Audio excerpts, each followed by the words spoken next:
Hello साथियों, स्वागत है आप सभी का हमारे YouTube चैनल मिस्टर प्रशांत सत पे। मैं हूं प्रशांत और कल के कड़ी में और आगे बढ़ते हुए हम बात करेंगे।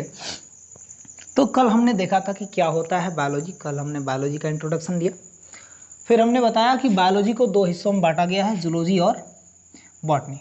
जूलॉजी और बॉटनी।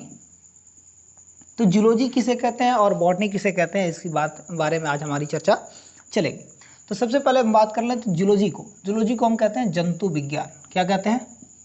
जंतु विज्ञान कहते हैं। और इसको वनस्पति विज्ञान क्या कहते हैं? वनस्पति विज्ञान कहते हैं। ठीक है।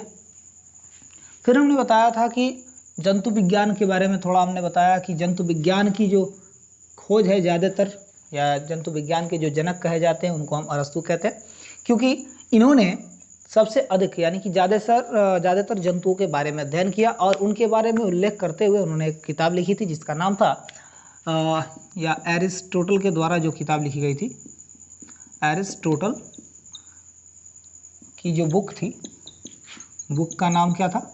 हिस्टोरिया एनिमेलिया करके, हिस्टोरिया एनिमेलिया। ठीक है। हिस्टोरिया एनिमेलिया करके एक किताब थी या उन्होंने लिखी थी, जो एरिस्टोटल या जिनको हम हिंदी में अरस्तु कहते हैं, उन्होंने एक किताब लिखी और इसमें उन्होंने 500 से अधिक ज़्यादातर जंतुओं के बारे में उल्लेख किया है। ठीक है। इसलिए हम क्या कहते हैं? एरिस्टोटल को जंतु विज्ञान का जनक कहते हैं। और इनका जो जीवन काल रहा है एरिस्टोटल का, वो रहा है 384 BC से लेकर के 322 BC। BC का मतलब क्या है? देखिए, BC का जो मतलब है वो है बिफोर क्राइस्ट। क्या मतलब है? बिफोर क्राइस्ट, जिसको आप लोग हिंदी में ईसा पूर्व कहते हैं। ईसा पूर्व के नाम से हम जानते हैं। अब ईसा पूर्व क्या होता है और थोड़ा सा इसमें हम हल्का फुल्का चर्चा अगर कर ले तो जो समय यानी कि ईसा मसीह के जन्म से पूर्व का है, ठीक, उसको हम बिफोर क्राइस्ट कहते हैं। और उनके बाद जो यानी कि उनके मृत्यु के पश्चात का जो समय होता है इसको हम आफ्टर डेथ कहते हैं। आफ्टर डेथ क्या लेते हैं? यानी कि एडी। इनको हम एडी और बीसी दो हिस्सों में पढ़ते हैं। ये होता है तो एरिस्टोटल के का जो समय रहा है 384 BC से लेकर के 322 BC तक, ये जो है क्रम। अब इसको हम क्यों उल्टा लिख रहे हैं इस बात का भी ध्यान रहे। तो ऐसा माना जाता है कि ये जो क्राइस्ट हैं इनका जन्म हुआ था 0 ईस्वी में। कौन से ईस्वी में? 0 ईस्वी में। तो 0 से ईस्वी से पहले का जो समय है उसको 1 माइनस का 1 माइनस का 2 माइनस का 3, ठीक उस प्रकार से अगर हम बात करें तो 384 इधर आता है और 322 इधर आता है। इस क्रम में हम बात कर रहे थे, तो जीवन चक्र के बारे में चर्चा हमारी चल रही थी। देखिए, तो ये रहा एरिस्टोटल का जो जीवन काल रहा। अब क्या होता है जंतु विज्ञान। अब बात करते हैं थोड़ा सा वनस्पति विज्ञान के बारे में।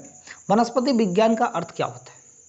देखिए, वनस्पति विज्ञान जो है, इसकी खोज या इसके बारे में जो बताने वाले साइंटिस्ट हैं, इनका नाम क्या रहा? इनका नाम था थियोफ्रस्टस। थियोफ्रस्टस। ठीक है। इन्होंने ज़्यादातर किसके बारे में? वनस्पतियों का अध्ययन किया और वनस्पतियों के बारे में बताया था। आज हम पढ़ेंगे कि आखिर में जूलॉजी है क्या। ठीक है। सबसे पहले हमारी चर्चा इस पे हो जाए कि जूलॉजी आखिर है क्या। तो जूलॉजी जो है दो शब्दों से मिलकर बना है। जूलॉजी किससे मिलकर बना है? तो जू और लॉजी। तो जू का मतलब होता है चिड़ियाघर।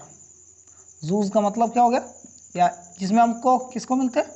एनिमल्स मिलते हैं। तो चिड़ियाघर में हमको क्या मिलते हैं? एनिमल मिलते हैं। और लॉजी का मतलब होता है स्टडी। ठीक है। और स्टडी का मतलब होता है हिंदी में अध्ययन। कहने का मतलब यह है कि ऐसा कोई साइंस जिसमें हम किसका? एनिमल का अध्ययन करते हैं। किसका अध्ययन करें?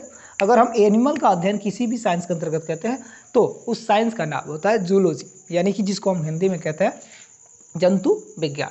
इतना बात समझ में आ गई? चलिए, तो अगर हम परिभाषित रूप से करना चाहें इसको, या परिभाषा के रूप में अगर इसको कहना चाहें हिंदी में, तो क्या बोलेंगे कि विज्ञान की वह शाखा जिसके अंतर्गत हम जंतुओं का अध्ययन करते हैं उसे हम क्या कहेंगे? जंतु विज्ञान कहते हैं। अब थोड़ा सा बॉटनी शब्द को हम ले लेते हैं। बॉटनी। बॉटनी जो है ग्रीक वर्ड बॉटनी से या बोटन से बनी है। बॉटन। ठीक है। जिसका मतलब क्या होता है? ग्रास,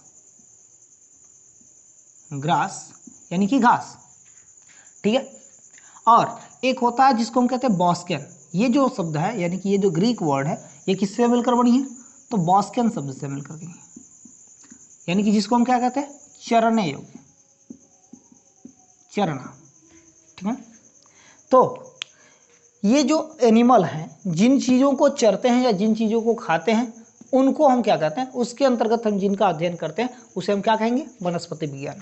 यानी कि जंतुओं के भोजन से संबंधित या चरने से संबंधित जिनका अध्ययन हम करते हैं उसे हम क्या कहते हैं, वनस्पति कहते हैं। और विज्ञान की वह शाखा जिसके अंतर्गत हम वनस्पतियों का अध्ययन करें उसे हम वनस्पति विज्ञान कहते हैं। ये जो रहा हमारा थियोफ्रास्टस का समय रहा।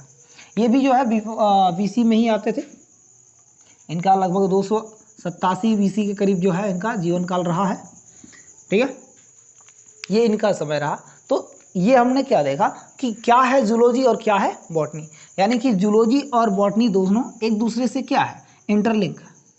तो इन जीवों के द्वारा जो भी अध्ययन किया जाएगा, इन जीवों द्वारा जो भी चीज़ें खाई जाएंगी, द मोड ऑफ न्यूट्रिशन जिसको हम कह सकते हैं, उसके आधार पर इसको हम पढ़ते हैं, यानी कि इसको बॉटनी और इसको हम जूलॉजी कहते हैं।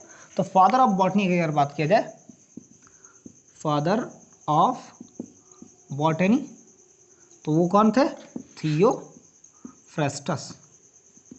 देखिए इन्होंने भी एक किताब लिखी थी जिसका नाम था हिस्टोरिया प्लांटेरम, क्या करके, हिस्टोरिया प्लांटेरम करके इन्होंने किताब लिखी, जिसमें ज़्यादातर इन्होंने 500 से या 550 के करीब इन्होंने ज़्यादातर पौधों का अध्ययन किया और उनके बारे में उल्लेख किया है, जिसकी वजह से तो सर्वप्रथम इन्होंने किया है और ज़्यादातर उल्लेख भी किया है, इसलिए हम इनको क्या कहते हैं, फादर ऑफ बॉटनी भी कहते हैं।